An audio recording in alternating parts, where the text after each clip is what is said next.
वाला है। आज हम बात करने वाले हैं सस्टेनेबल डेवलपमेंट के बारे में। बहुत ही इंपॉर्टेंट टॉपिक है यूपीएससी के लिए। और इससे पहले हमने पीटी 365 में कवर कर लिया है और 3 टॉपिक्स हमने पूरे कवर कर लिए। तो ये पूरी सीरीज, ये ड्राफ्ट बहुत ही इंपॉर्टेंट है। Ministry of education forest climate change ने पब्लिश करा है draft environment impact assessment notification 2020, जो कि रिप्लेस करता है पहले का जो नोटिफिकेशन 2006 जो कि आया था एनवायरमेंटल प्रोटेक्शन एक्ट के अंडर। इंडिया लेजिस्लेट करता है, इसका अम्ब्रेला एक्ट है एनवायरमेंटल प्रोटेक्शन 1986 में। ईपीए सिग्नेटरी के बाद स्टॉकहोम डिक्लेरेशन जो एनवायरमेंट पे और भोपाल गैस लीक डिजास्टर है 1984 में। अंडर दिस एक्ट क्या होता है, ये जो कंट्री का पहला नोटिफायर जो EIA आया था नॉर्म 1984 में आया था, और वो एक लीगल फ्रेमवर्क प्रोवाइड करता है जो रेगुलेट करता है इन एक्टिविटीज़ को। और जो भी चीज़ें इफेक्ट हो रही हैं, हर डेवलपमेंट प्रोजेक्ट का जो है रिक्वायर्ड है कि वो EIA प्रोसेस के गो थ्रू करे अंडर सेक्शन 3 ऑफ EPA, जो कि ऑब्टेन करते हैं एनवायरमेंटल क्लियरेंस हैवर्सेंस। 1994 में EIA नोटिफिकेशन जो रिप्लेस हुआ था और मॉडिफाइड ड्राफ्ट हुआ था 2006 में। गवर्नमेंट रीड्राफ्ट करता है अगेन एंड अगेन। 2020 में भी इनकॉर्पोरेट करा था अमेंडमेंट और रेलेवेंट कोर्ट ऑर्डर्स जो कि इशू हुए थे 2006 में, ताकि वो EIA प्रोसेस को ट्रांसपेरेंट और एक्सपीडिएंट बनाए। EIA के बारे में जान लेते हैं। EIA है क्या? एनवायरमेंट इम्पैक्ट असेसमेंट प्रोसेस जो है वो स्टडी करता है पहली चीज़ कौन सी चीज़ प्रेडिक्ट हो रही है जो इफेक्ट कर रही है या प्रपोज इंडस्ट्री या इंफ्रास्ट्रक्चरल प्रोजेक्ट है एनवायरनमेंट पे। सेकेंड है प्रिवेंट करती है। पॉइंट डिस्कस करने वाले हैं वो है प्रिवेंट। ये प्रिवेंट करता है प्रपोज एक्टिविटीज़ जो कि अप्रूव हुई है विदाउट कोई प्रॉपर ओवरसाइट या गाइडेंस लेते हुए कि क्या इसका नेगेटिव इम्पैक्ट आएगा, वो एनवायरनमेंट इम्पैक्ट असेसमेंट देखता है। थर्ड है कंपेयर करता है कौन से ऑल्टरनेटिव हो सकते हैं प्रोजेक्ट के लिए, और आइडेंटिफाई करता है जो रिप्रेजेंट करे बेस्ट कॉम्बिनेशन जो इकोनॉमिकली अच्छा हो और एनवायरनमेंट कॉस्ट भी सही रहो कि एनवायरनमेंट को ज़्यादा हार्म ना करे। ये EIA का काम है।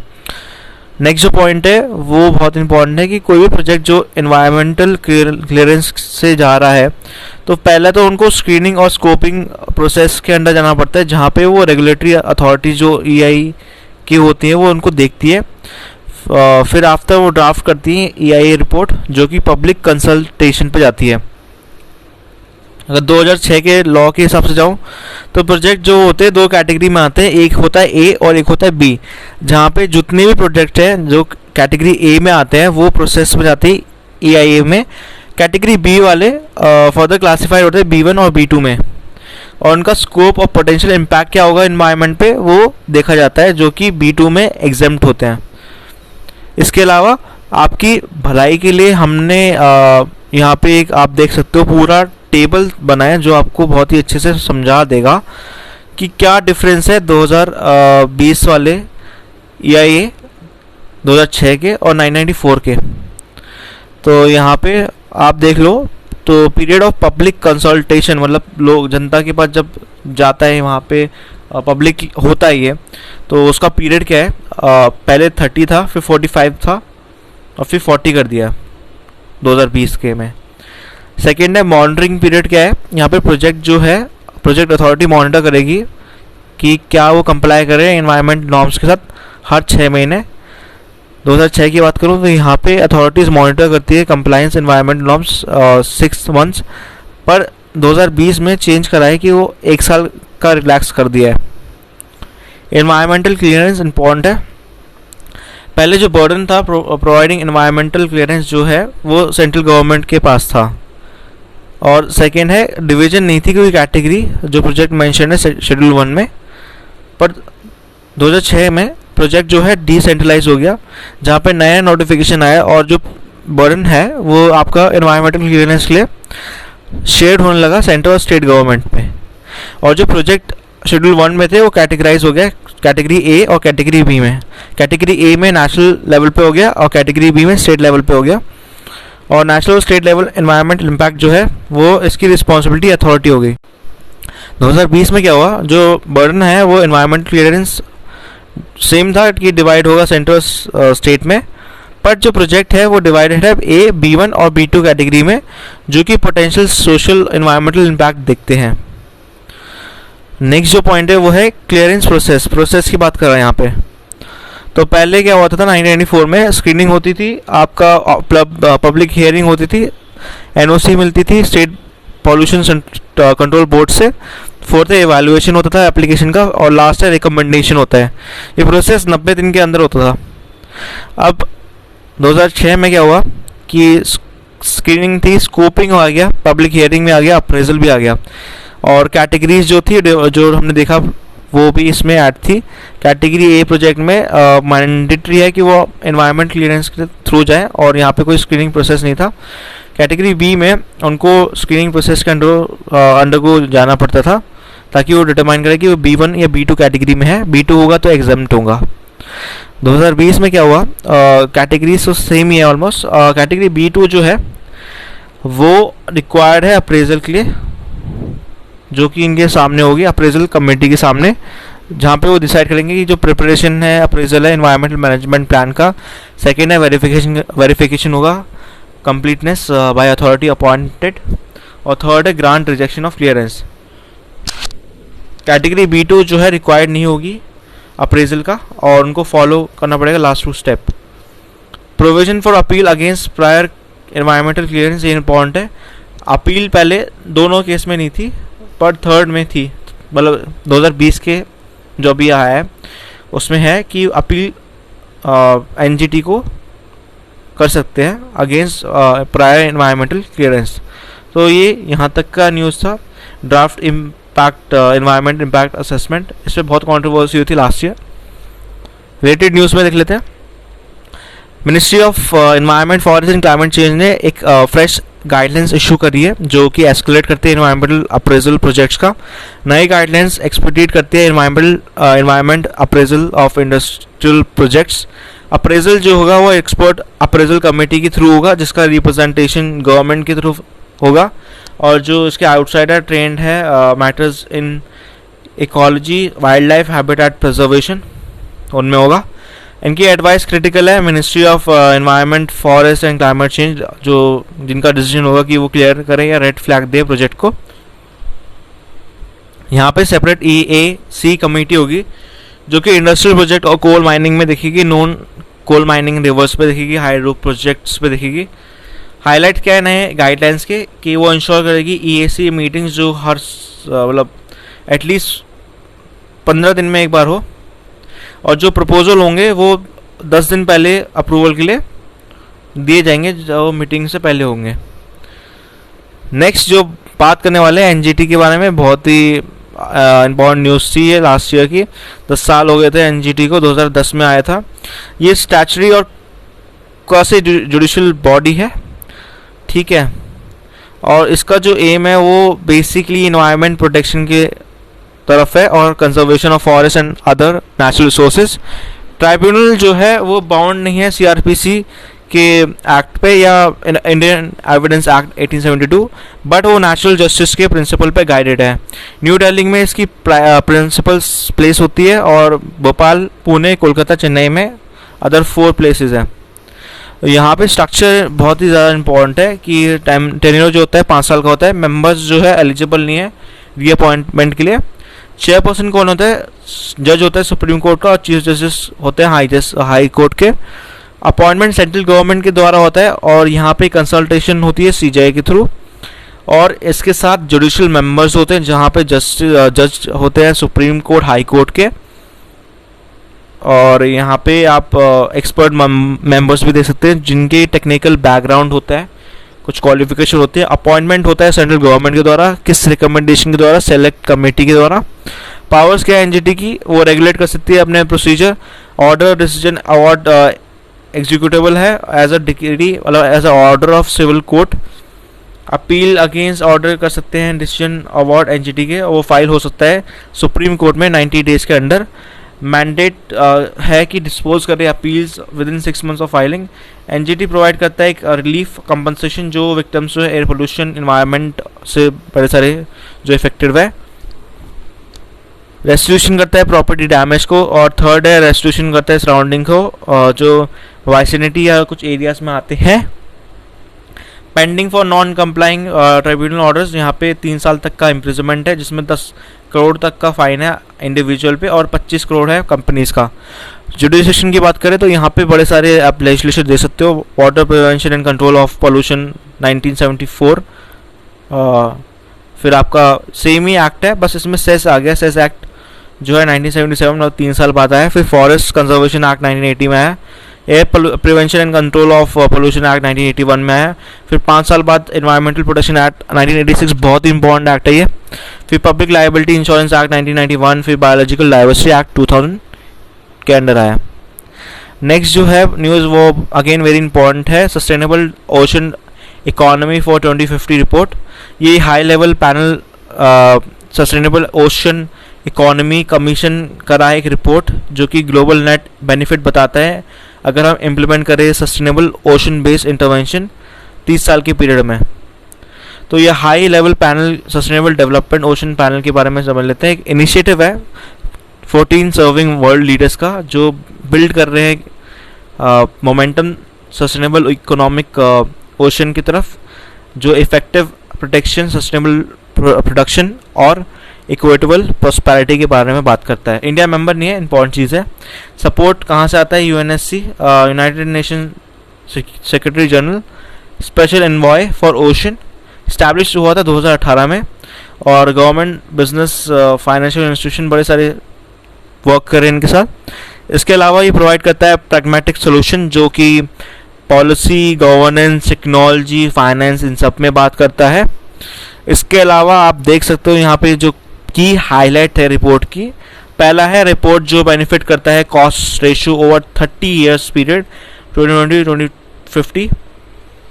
ये फोकस करता है 4 ओशन बेस्ड पॉलिसी इंटरवेंशन। इसमें आता है पहला conserving restoring mangrove habitats, scaling up offshore wind production, third है decarbonisation the international shipping sector, fourth है increasing the production of sustainable sourced ocean based protein. ये 4 बहुत ही इंपॉर्टेंट पॉइंट्स है। और इसके अलावा सस्टेनेबल ओशन बेस्ड इन्वेस्टमेंट जो है यहाँ पे बेनिफिट करेगी at least 5 times greater than the cost. ये डिलीवर करेगी 3 डायमेंशन। पहला है प्रोटेक्ट करेगी, रिड्यूस करेगी ग्रीन हाउस गैस एमिशन जो कि सेफ गार्ड करेगी बायोडाइवर्सिटी। सेकेंड है प्रोड्यूस करेगी, कंट्रीब्यूट करेगी सस्टेनेबली पावरिंग और feeding up planet of 9.7 billion people 2050 में। प्रॉस्पर करेगी बेटर जॉब्स और सपोर्ट करेगी equitable economic growth, house hold income और वेलबींग को। इसके अलावा जो नेक्स्ट न्यूज़ है ये तो यहाँ तक ही है, ये इम्पोर्टेंट है। इसके जो मेन पॉइंट्स है वो है alternative fuel and energy resources, बहुत ही इंपॉर्टेंट पॉइंट है ये from the perspective of UPSC. Solar energy के बारे में हमने बहुत सुना है, उसी का पहला ये सब हेड है। तो इनॉग्रेशन हुआ है 3rd global renewable energy investment meeting expo global री इन्वेस्ट, जिसमें प्राइम मिनिस्टर ने हाईलाइट करा है इंडिया की डिमांड जो सोलर एनर्जी को क्रिएट कर रही है, एक मार्केट जिसमें 20 बिलियन का होगा। ग्लोबल री इन्वेस्ट क्या है? एक renewable energy investors meet and expo organise by ministry of new renewable energy जो कोलैबोरेट करती है वर्ल्ड बैंक और बड़े सारे। यहाँ पे इंडिया का रिन्यूएबल कैपेसिटी क्या है ये हम समझना चाहते हैं। इंडिया का रिन्यूएबल कैपेसिटी जो एनर्जी जनरेशन है वो 4th है लार्जेस्ट इन द वर्ल्ड और करंटली 136 गीगावाट का है, जहाँ पे 36% है टोटल कैपेसिटी। इंडिया ग्रो कर रहा है fastest speed among all major sectors. 2020 में क्या होगा, 2022 सॉरी, यहाँ पे जो शेयर ऑफ रिन्यूएबल कैपेसिटी है वो बढ़ के 220 गीगावाट तक जाएगा। डिमांड जो है लोकली प्रोड्यूस पैनल्स की होगी जो इसको ग्रो करेंगी 36 गीगावाट तक 3 सालों में। गवर्नमेंट का क्या इनिशिएटिव है वो सपोर्ट कर रही है मैन्युफैक्चरिंग को। पहला है प्रोडक्शन लिंक्ड इंसेंटिव है जो कि दिए जा रहे हैं हाई एनर्जी सोलर मॉड्यूल्स पे। सेकेंड है sustainable rooftop implementation of solar transfiguration of India scheme, ये अच्छी स्कीम है। सृष्टि नेशनल सोलर मिशन जो प्रमोट करता है ecological sustainable growth while addressing India की जो एनर्जी सिक्योरिटी चैलेंज है। और यहाँ पे हम टेक्नोलॉजी समझ लेते हैं जो हार्नेस कर रही है सोलर एनर्जी को। पहला है सोलर फोटोवोल्टिक्स, ये बेस्ड है फोटोवोल्टिक इफेक्ट्स पे, जिसमें प्रोटॉन है जो बेसिक यूनिट है लाइट का और इम्पैक्ट करता है सरफेस जो कि स्पेशल मटेरियल का होता है और ये जनरेट करता है इलेक्ट्रॉन्स को। सेकेंड है कॉन्सेंट्रेटिंग सोलर पावर, जिसमें ये सनलाइट को यूज़ करता है और हीट करता है फ्लूइड को, डिपेंड करता है कि कैसा एप्लीकेशन है और क्या वो वाटर है। अदर इनिशिएटिव क्या है सोलर एनर्जी के? पहला है रूफटॉप सोलर स्कीम, 2019 में गवर्नमेंट ने अप्रूव करा है फेज 2, जो ग्रिड कनेक्टेड आरटीएस स्कीम्स पे है, और इनका ऑब्जेक्टिव है कि प्रमोट करे grid connected RTS consumer segment में, जिसमें रेजिडेंशियल आता है, इंस्टीट्यूशनल आता है, सोशल आता है। और सेकेंड है ब्रिंग करें डिस्कॉम एज अ की ड्राइवर्स, जो रैपिड डेवलपमेंट पे बात करें। थर्ड है प्रमोट करें डोमेस्टिक मैन्युफैक्चरिंग सोलर सेल्स का और मॉड्यूल्स का। सोलर पावर जो है जनरेट करेगा और यूज़ हो सकता है एज अ कैप्टिव कंजम्पशन परमाइस, या आपका फिट जो ग्रिड पे होगा और एडजस्टेड हो जाएंगे इलेक्ट्रिसिटी बिल पे। इंडिया ने टारगेट करा है achieving 100 gigawatt of solar power capacity by 2022, जिसमें 40 गीगावाट है अचीव होंगे आरटीएस से। फेज 3 क्या है? ऑफ ग्रिड और डिसेंट्रलाइज सोलर पीवी है, फोटोवोल्टिक एप्लीकेशन प्रोग्राम। फेज 3 में जो प्रोग्राम है वो लॉन्च करा था 2018 में, और यहाँ पे जो वैलिडेट है वो फाइनेंशियल ईयर 19 से लेके फाइनेंशियल ईयर 20 तक होगा। इसका मेन एम ये है कि वो अचीव करेगा एडिशनल 118 मेगावाट पीक का, जो कि of grid solar PV capacity 2020 तक होगा। इसके अलावा जो ऑफ ग्रिड है उसको स्टैंड अलोन पावर सिस्टम भी बोला जाता है, जो स्टोर करेगा सोलर पावर बैटरीज जो यूज़ करेंगी व्हेन जो पावर ग्रिड है वो चली जाएगी। कंपोनेंट्स क्या है? 2-3 लाख जो है number of solar street light है जो इंस्टॉल होंगी through out the country. Standalone solar power plants जो हैं वो 25 किलोवाट पीक तक जा सकते हैं, जो प्रमोट होंगे कुछ एरियाज में जिसमें ग्रिड पावर ने रीच नहीं करा। 25 lakh numbers of solar study lamps होंगे जो नॉर्थ ईस्टर्न स्टेट को प्रोवाइड करे जाएंगे, या लेस्ट LWE affected district. Left wing extremist होगा ये मेरे हिसाब से, इसके जो एब्रिविएशन है। नेक्स्ट जो इम्पोर्टेंट, इसके अलावा जो स्कीम है प्रधानमंत्री किसान ऊर्जा सुरक्षा एवं उत्तम महाअभियान, पीएम कुसुम स्कीम बहुत इंपॉर्टेंट स्कीम है, ये बहुत न्यूज़ में रहती है और गवर्नमेंट स्कीम्स में ये आ जाती है इंपॉर्टेंट। पीएम कुसुम जो है 2019 में लॉन्च हुई थी, इंक्रीज करती है फार्मर्स को कि वो सोलर पैनल को यूज़ करें फार्म्स में और क्लीन एनर्जी यूज़ करें, ताकि वो रिप्लेस कर दे डीजल वाटर पम्प्स। इसमें 3 कंपोनेंट होते हैं। कंपोनेंट ए जो सेटअप करता है 10,000 मेगावाट्स की decentralise ground stilt mounted grid connected solar और renewable energy based power plants. Component B जिसमें off grid solar power pumps आते हैं। इंडिविजुअल फार्मर्स जो सपोर्ट करते हैं, इंस्टॉल करते हैं 17.50 lakh stand alone solar agriculture pumps है। कंपोनेंट सी जो है सोलराइजेशन करता है ग्रिड कनेक्टेड इलेक्ट्रिक पंप्स का। रिसेंट चेंजेस क्या है यहाँ पे? बिसाइड जो बैरन फैलो और एग्रीकल्चर लैंड्स है, जो सोलर पावर प्लांट्स है वो इंस्टॉल हो सकते हैं किसी भी पैस्चर लैंड में और मार्शी लैंड में। फार्मर्स के सपोर्ट करते हैं फार्मर्स को और सोलर प्रोजेक्ट को जो स्मॉलर है देन 500 किलोवाट, और ये अलाउ कर सकते हैं by states on techno commercial feasibility. MNRE जो है रिटेन कर सकते हैं 33% जो एलिजिबल सर्विस चार्जेस का है। National wide information education and communication activities, ये कोई पेनल्टी नहीं होगी रिन्यूएबल प्रोग्राम पावर जनरेटर का जो शॉर्टफॉल करती है solar power generation for minimum prescribe capacity utilisation. Floating solar power क्यों है? यहाँ पे जो वर्ल्ड का लार्जेस्ट FSP है जिसका 600 मेगावाट है सोलर एनर्जी इंपॉर्टेंट है। ये कंस्ट्रक्ट कहाँ हो रहा है? ये कंस्ट्रक्ट जानना बहुत ज़रूरी है। ये हो रहा है ओमकारेश्वर डैम पे जो नर्मदा रिवर के ऊपर है। ये भी इंपॉर्टेंट है क्योंकि न्यूज़ में मतलब न्यूज़ में है इसलिए तो पूछा जा सकता है, और इवेंचुअली सोलर प्रोजेक्ट से ही है। और ये मध्य प्रदेश में है, खांडवा में। ये 2022 से इसका पावर जनरेट होगा और 23 तक होगा। FSP जो है ये वैल्यूबल स्पेस नहीं लेगा लैंड की, बट उससे 25 to 30% कॉस्टली होगा। FSP जो है वो इंक्लूड करेगा 10 किलोवाट का कोलकाता में, 100 किलोवाट NTPC केरला में, 2 मेगावाट प्रोजेक्ट जो है greater Visakhapatnam smart city corporation limited में जो विशाखापट्टनम में है। लास्ट है वर्ल्ड लार्जेस्ट सोलर ट्री कहाँ है? ये डेवलप हुआ था CSIR में, central mechanical engineering research institute, and ये इंस्टॉल हुआ है दुर्गापुर में। इसकी इंस्टॉल कैपेसिटी है 11.5 किलोवाट। सोलर ट्री बना है मेटल स्ट्रक्चर के साथ, और यहाँ पे सोलर पैनल्स है जो टॉप पे हैं। और इसके अलावा यहाँ पे आप देख सकते हो कि जो रियल सोलर ट्री है ये रिड्यूस करेगा 10 to 12 kilowatt of carbon dioxide emission. तो ये बहुत ही ज़्यादा इंपॉर्टेंट है। नेक्स्ट जो हम पढ़ रहे हैं वो है one sun one world one grid. ये बहुत इंपॉर्टेंट है। Ministry of new and renewable energy जिनने रिसेंटली इशू करा एक रिक्वेस्ट जो प्रपोजल के लिए होता है, और ये डेवलप करता है लॉन्ग टर्म विजन, इम्प्लीमेंटेशन करता है प्लान का, रोड मैप होते हैं, इंस्टीट्यूशनल फ्रेमवर्क है, जिसमें one sun one world one grid programme है। जो आइडिया है इसका वो फर्स्ट पिच हुआ था इंडियन प्राइम मिनिस्टर 2018 में during first general assembly ISA में। इसका मतलब हमें ये समझना ज़रूरी है कि through initiative OSOWOG India plan कर रहा है ग्लोबल इकोसिस्टम जो इंटरकनेक्ट करेगा रिन्यूएबल एनर्जी रिसोर्सेज पे। सेकेंड है विजन जो है इसका वो है द सन नेवर सेट्स। बहुत इंपॉर्टेंट है, पूछा जा सकता है एग्जाम में, और ये आपका एक गिवन पॉइंट पे होता है। हेंस जो सोलर एनर्जी है वो यूटिलाइज होती है इंटरकनेक्टेड ट्रांसमिशन पे, और यहाँ पे इंटरनेशनल जो इंटरकनेक्शन है ग्रिड का वो इन्विसाज करता है 140 कंट्रीज से ज़्यादा।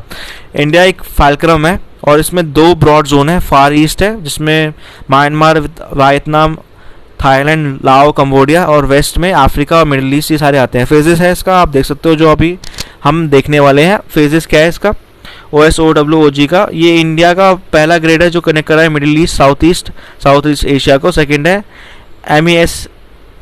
ASEE, ये कनेक्ट कर रहा है अफ्रीकन पूल को जो वेस्ट का हमने देखा था। और थर्ड है ग्लोबल इंटर कनेक्शन। ठीक है, इसके अलावा ये world bank technical assistance programme के अंदर भी है, और ये बेनिफिट करता है बड़े सारे लोगों को, जैसे इन्वेस्टर्स हो गए, या skill technology projects, higher energy, और बड़े सारे चीज़ों को। रिलेटेड न्यूज़ में है world risk mitigation initiative SRMI world operationalise कर रहा है इन सबको with 333 million for 22 African countries. SRMI support कर रहा है कंट्रीज़ को डेवलप करे सस्टेनेबल सोलर प्रोग्राम्स को, अट्रैक्ट करे प्राइवेट इन्वेस्टर्स को, और रिड्यूस करे रिलायंस पब्लिक फाइनेंस पे।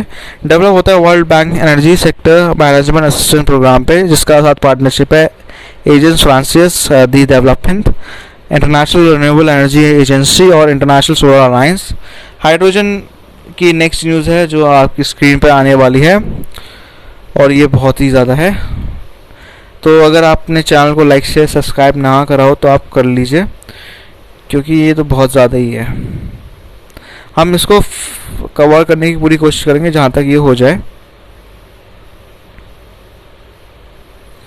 हम ये लास्ट कर रहे हैं, इसके बाद ख़त्म ही कर रहे हैं, और नेक्स्ट पार्ट में मैं फिर कंटिन्यू कर दूँगा। हाइड्रोजन बेस्ड एनर्जी ये इम्पॉर्टेंट है। इंडिया की जो फॉर्म्स है NTPC, Indian oil corporation, Acme solar और बड़े सारे जो हाइड्रोजन को एक नया बिजनेस अपॉर्चुनिटी देख रहे हैं फॉर एक्सट्रैक्टिंग एनर्जी। ये बहुत ही इंपॉर्टेंट है। हाइड्रोजन एज अ फ्यूल कैसे हो सकता है, ये पॉसिबिलिटी है। हाइड्रोजन एक ऑल्टरनेटिव फ्यूल है जो प्रोड्यूस हो सकता है डाइवर्स डोमेस्टिक रिसोर्सेज से, अबंडेंट है एटमॉस्फेयर पे, आपको पता ही है, और ये स्टोर हो सकता है वाटर में, H2O में, हाइड्रोकार्बन्स में, मीथेन और ऑर्गेनिक मैटर पे। हाइड्रोजन जो है एक एनर्जी कैरियर है जो कि यूज़ होता है, स्टोर हो सकता है, मूव हो सकता है, डिलीवर एनर्जी हो सकता है। हाइड्रोजन अबंडेंट है, हाई एनर्जी डेंसिटी भी है, और बेटर कंबक्शन कैरेक्टरिस्टिक है, नॉन पोल्यूटिंग है, बहुत बड़ी बात है, बड़े सारे एडवांटेज है। ग्लोबली हाइड्रोजन जो प्रोड्यूस होता है वो फॉसिल फ्यूल्स होता है 76% होता है नेचुरल गैस से, 23% होता है कोल से, और बड़े सारे इलेक्ट्रोलिसिस वाटर से जो रिमेनिंग होता है वो होता है। इंडिया की बात करो, इंडिया कमर्शियली प्रोड्यूस कर रहा है इस हाइड्रोजन को फर्टिलाइजर इंडस्ट्री में, पेट्रोलियम में और केमिकल इंडस्ट्रीज़ में, जो उसको मतलब इसको प्रोड्यूस कर रही है क्रोकाइल इंडस्ट्रीज़ में। Cleaner method of hydrogen production जो है चीफली कॉन्स्टिट्यूट करता है इलेक्ट्रोलिसिस, जहाँ पे केमिकल और फोटो इलेक्ट्रोकेमिकल रूट्स आते हैं। हाइड्रोजन एनर्जी इकोसिस्टम में आप देख सकते हो प्रोडक्शन जो होता है वो steam, methane, reforming partial oxidation, coal gasification, biomass gasification, pyrolysis, electrolysis और thermochemical process. स्टोरेज जो है कंप्रेस होता है अंडर ग्राउंड कावंस पे, कंप्रेस गैस टैंक्स पे, क्रायो कंप्रेस टैंक्स पे, लिक्विडेटेड फॉर्म सॉलिड स्टेट. और ट्रांसपोर्टेशन की बात करूँ तो पाइपलाइंस जो उसकी कंप्रेस्ड होती है H2 में, कंटेन कंप्रेस्ड गैस होती है ट्यूब ट्रेलर्स पे, लिक्विफाइड H2 ट्रैक होते हैं और CNG ब्लेंडेड होती है, हाई एनर्जी डेंसिटी कैरियर्स होते हैं. यूज़ क्या होता है फ्यूल सेल व्हीकल्स पे. सेकेंड है H2 हाइब्रिड व्हीकल्स पे, पावर जनरेशन में, केमिकल इंडस्ट्रीज़ में, फर्टिलाइजर इंडस्ट्री में और रिफाइनर्स पे. ठीक है, तो बड़ी सारी इसकी एप्लीकेशन है. एप्लीकेशन आप देख सकते हो यहाँ पे 3 पॉइंट है. इसका हम इसको एंड ही कर रहे हैं. एप्लीकेशन हाइड्रोजन की क्या है, एज अ फ्यूल सेल की बात कर रहे हैं यहाँ पे. फ्यूल सेल जो हाइड्रोजन फ्यूल सेल सिस्टम है वो जनरेट करता है electricity. Vehicle application fuel cell car buses में, पोर्टेबल डिवाइस होते हैं इसमें, लैपटॉप्स फोन्स. फ्यूल सेल एक डिवाइस है जो जनरेट करता है इलेक्ट्रिसिटी केमिकल रिएक्शन से. एक मेम्ब्रेन होता है इसका जो कैरी करता है इलेक्ट्रिसिटी चार्ज पार्टिकल्स का एक इलेक्ट्रोड से दूसरे इलेक्ट्रोड, जिसमें एनोड और कैथोड आता है. और बड़े सारे कैटलिस्ट होते हैं जो स्पीड अप करते हैं रिएक्शन और प्रोड्यूस करते हैं इलेक्ट्रिसिटी इलेक्ट्रोड्स पे. बेनिफिट क्या है, ये एलिमिनेट करता है पोल्यूशन को. ओनली वाटर वेपर और हीट जो आती है फ्यूल सेल से, ये do not need periodical recharging. इसमें रिचार्जिंग की ज़रूरत नहीं है. जैसे बैटरी या इलेक्ट्रिसिटी प्रोड्यूस हो सकता है एज लॉन्ग जब हाइड्रोजन ऑक्सीजन हो, और हाई एफिशिएंसी होती है, नॉइस फ्री ऑपरेशन होता है. लिमिटेशन इसकी है कि कॉस्ट बहुत बड़ी हाई होती है इसकी, प्लैटिनम की जो होती है, और हाई कॉस्ट इक्विपमेंट्स होते हैं. और स्टोरेज जो होती है भी एक इशू है इसका. मेंटेनेंस का तो इशू है ही. हाइड्रोजन CNG के बारे में बात करने वाले हैं. हाइड्रोजन एज अ फ्यूल हमने देखा था उससे पहले. Hydrogen as a energy carrier जो डायरेक्टली इंटरनल कंबक्शन इंजन या टर्बाइन से आते हैं, वो फॉसिल फ्यूल के प्लेस में आ सकते हैं या ब्लेंड कर सकते हैं फॉसिल फ्यूल के साथ. CNG जो है ब्लेंड है CNG और हाइड्रोजन का, जो आइडल कंसंट्रेशन देता है 18% का. CNG कंप्रेस नेचुरल गैस है. नेचुरल गैस मेनली मीथेन का होती है. CNG एमिट करती है less air pollution, CO2, carbon monoxide, nitroxides और PM जो है देन पेट्रोल और डीजल. बेनिफिट क्या है CNG का कंपैरेटिवली कन्वेंशनल CNG जो है, जो ये रिड्यूस करेगी कार्बन मोनोऑक्साइड, वो 70% तक होगा अगर CNG से 70% तक कम. सेफ रहेगा हाइड्रोजन क्योंकि लोअर एनर्जी कंटेंट होता है इसमें, और ये एग्जिस्टिंग जो यूजेबल है उस पर मैच कर देगा, और कोई मेजर इंजन मॉडिफिकेशन रिक्वायर्ड नहीं है. इम्प्रूव करेगा एनर्जी एफिशिएंसी को. हाइवर चैलेंजेस तो ऑब्वियसली यहाँ पे रहेंगे. डिटरमाइन करता है, ऑप्टिमाइज करता है hydrogen natural gas ratio, lack of storage और सप्लाई इंफ्रास्ट्रक्चर. एक्सपेंसिव है CNG से. In chemical industry, fertiliser limited, refineries, hydrogen एक रॉ मटेरियल होगा जो fertilisers, chemical, petroleum, refining industry में होगा. एज लॉन्ग जो फंडामेंटल ब्लॉक है वो मैन्युफैक्चर होता है अमोनिया में. ठीक है, तो इसी के साथ ही न्यूज़ ख़त्म होती है. तब तक के लिए पढ़ते रहिए और